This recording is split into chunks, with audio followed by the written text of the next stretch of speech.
remember the satisfaction in finding the hearse, the big steering wheel and the big cabin, and of course we had our fun with it, driving it around. Ecto is just this great character of the film. It's funny, it's sci-fi, it's cool, it's nostalgic. And we had this vision of getting Ecto-1 totally refurbished. You can restore any kind of vehicle, but to have something like Ecto, you don't get that opportunity every day. The Ecto is certainly a piece of Hollywood history. You want it to look its best. And when somebody like Mr. Aykroyd is going to visit us, I want the customer to be 100% happy.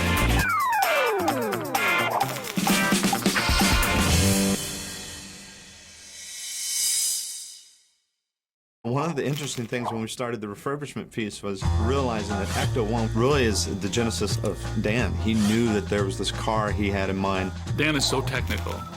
His script would describe things in exact detail, and he got a friend of his to do illustrations with the script. The car originally was black with all kinds of really black electronic brushed boxes on it and you know, deep purple lights and everything. And then we paint it up and bring it out as follows. This was a lighter, kind of a brighter paint scheme. You can see that we made the right decision there. Dan had always wanted to have an old used ambulance as the basis for the Ectomobile. And that just seemed so funny and so right for the movie. Because it kind of looks a bit clown car. I mean, and you know, we did have some great clowns in the picture. We came, we saw, we kicked its ass. The car is based on a '59 Cadillac, Series 62. Miller Meteor built those cars for ambulance and hearse setups. You go back to 1959, the car designers at the time wanted to make this car look like it could fly. It has elongated tail fins. It's got a very big body, almost like a spaceship or an airplane. We needed streamlining, be able to corner, be able to go through tunnels in New York City. But it also had to have the capacity to carry the 4 people, and also just the level of equipment we had to carry. They're heavy. They're not the best handling cars in the world. So some of the stuff that they put the car through in the show is pretty amazing for the amount of weight that was in the car. Ecto actually makes a great appearance. It's probably one of my all-time favorite grand entrances in a film. It's like a superhero tearing out of a phone booth. You just can't get better than that big barreling 1959 Cadillac chassis rolling down the street with that siren blazing in wild colors. Looking the way it did with this logo on the side, you had to smile, you had to laugh. So it achieved what we wanted it to right away. Over the past 25 years, it's been in parades, it's been in theme park attractions. Wherever that thing has ever been, it has been just an amazing appearance. It has been a huge success. So when we were deciding to relaunch Ghostbusters as a major next-gen video game, we started realizing we got to get Ecto-1 out on the road. And that's a great realization, but then the next dawning was, yikes, it needs a lot of work, you know. Needs some suspension work and shocks and brakes, brake pads, lining, steering box, transmission, rear end.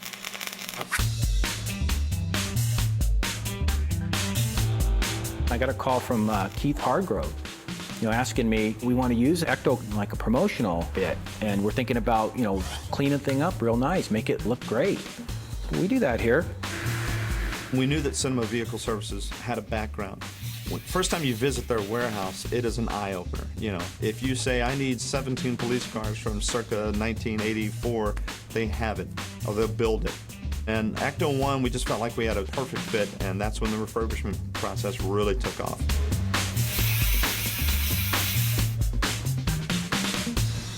The car came in, it had been sitting for a long time.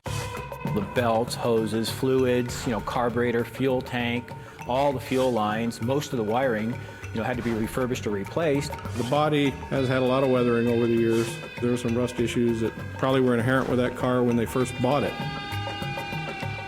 When we first started with Ecto, we probably took 200 pictures from every angle, inside, outside, under the hood, every little, almost the screws, And then it really helps out when you're restoring a vehicle. The basic premise of it was that we wanted to make, especially the exterior Ecto-1, as close to the original was.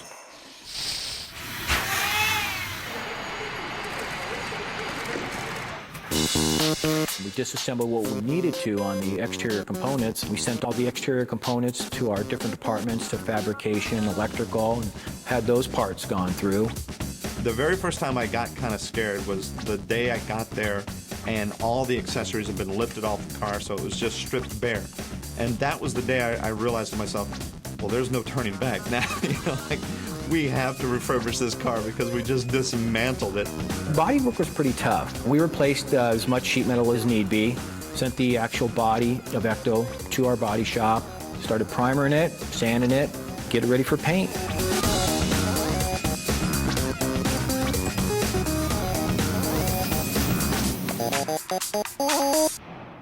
And then it was time to put Ecto back together.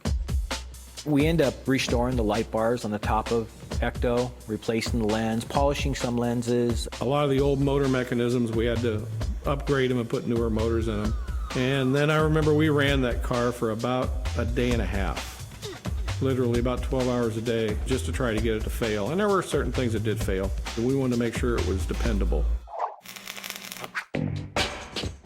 While this process was going on, he said, Sony's talking about giving us some audio-video components. You guys capable of doing that?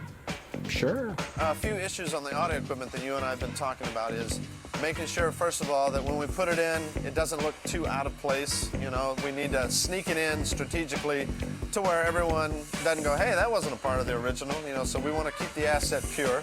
They wanted to upgrade it a little bit, but there again, just not take away from the fact of what it was. Instead of just plopping speakers where people would traditionally put them in door panels, we're going to hide them. Yeah, we have a couple hidden compartments. Because this was a combination hearse ambulance body, there was all these little side compartments and doors and everything fit really cool into it, like it just existed. So it is actually something that just turned out perfectly. Even the DVD audio-video system we put up in the upper compartment, where the divider panel is between the driver compartment and the rear compartment. It's all hidden away, so when you look in Ecto, it doesn't look like this thing's been completely modified. The reaction you get having that car here is unbelievable. Everyone that came here, if they had a glimpse of it, it's like, oh wow, it's Ecto, I want to take a photo with it. It's like, oh no, you can't. As far as the fan aspect of it, we were doing research on the cars, and I came across fan websites, and it's kind of neat that these people build replicas of cars. I'm all for that. I couldn't believe how many different vehicles that are being built out there. I mean, it's like they're into it.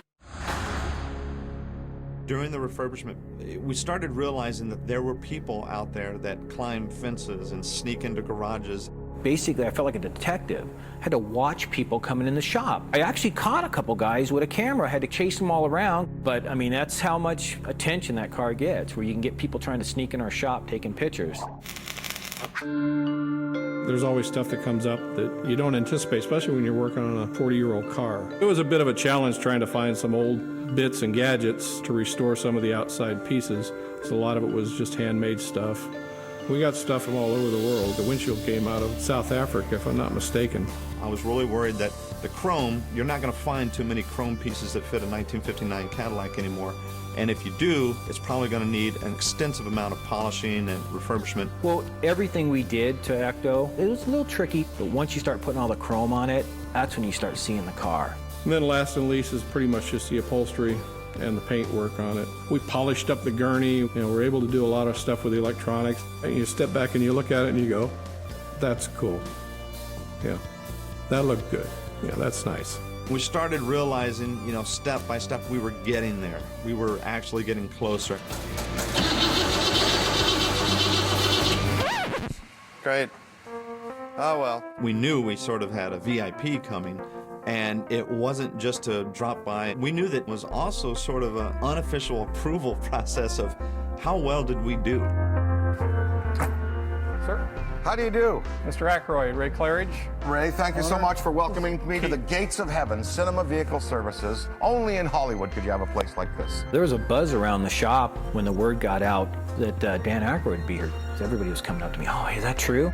People that I have working for me, a lot of them been here for a long time. So certainly when somebody like Mr. Aykroyd is going to visit us, it's a big boost for us. Well, there was a little anxiety, getting to meet somebody that you used to watch as a kid, and now I'm working on stuff that he's working on. Everything kind of led up to that meeting. And so there was an extra level of nervousness on my part. It was like, is Dan gonna like, this car? But let us show you what we did. Wow, look at that Cadillac.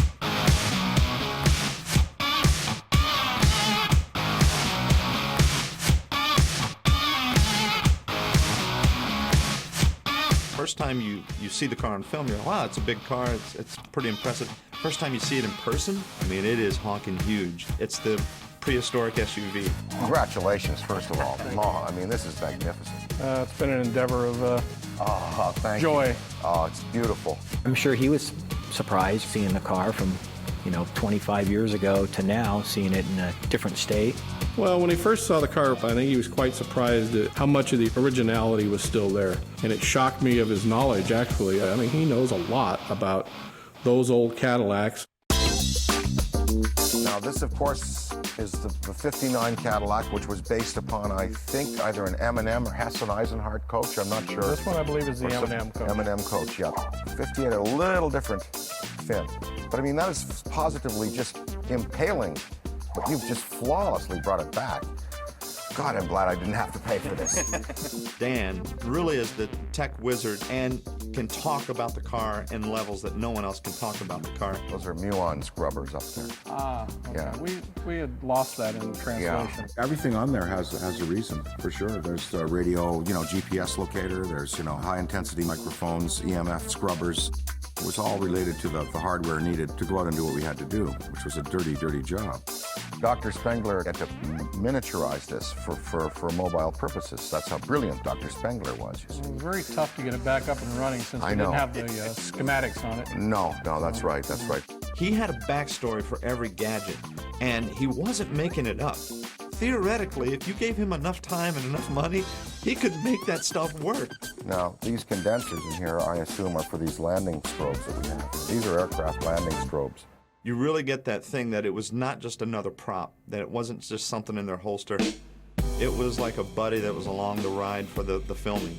Even when the camera wasn't working, I think we took it for a few spins. I know Murray and I went around the corner for a cigarette in it a couple of times, absolutely. I used to take naps in the back seat there because you've got the jump seats, and it was the perfect length to stretch out.